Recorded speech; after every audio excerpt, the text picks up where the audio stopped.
সেদিন চলে গিয়েছিলাম কামারপুকুর জয়রামবাটির একদিনের একটা ছোট্ট ট্যুরে।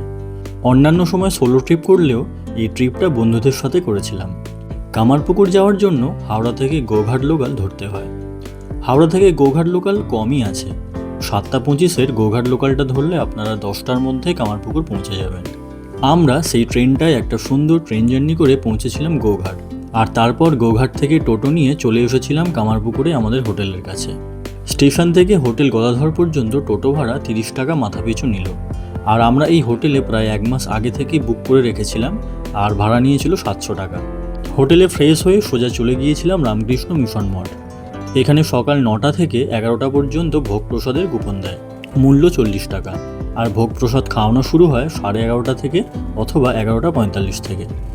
আমাদের পৌঁছাতে প্রায় 11টা বেজে গিয়েছিল, তাই কুপন সংগ্রহ করে ভোগ প্রসাদ খেয়ে সোজা চলে আসলাম মিশনের উল্টো দিকে হালদার পুকুরে। এই পুকুরে শ্রী রামকৃষ্ণ পরমহংসদেব স্নান করতেন। আর তারপর এখান থেকে একটা গাইড নিয়ে আমরা কামারপুকুরের আশপাশের সাইট সিনগুলো পায়ে হেঁটে ঘুরলাম। এখানে গাইডের কোনো নির্দিষ্ট পারিশ্রমিক নেই, আপনাদের ইচ্ছা মতো তাকে তার পারিশ্রমিকটা দিতে পারেন। আমরা তাকে 100 টাকা দিয়েছিলাম। আর যদি টোটো করে এই সাইট সিনগুলো ঘুরে দেখতে হয় তাহলে টোটোতে 100 টাকা মাথাপিছু করে পড়ে। আমরা প্রথম দিন কামারপুকুরে ঘুরে পরের দিন চলে গিয়েছিলাম জয়রামবাটি। সেটা দেখার জন্য পরবর্তী ভিডিও দেখতে পারেন। আর এই সমস্ত রিলসের ডিটেল ভিডিও চেক করুন আমার ইউটিউব চ্যানেল বঙ্গ ব্যাকপ্যাকারে। তো আজকের মতো টাটা।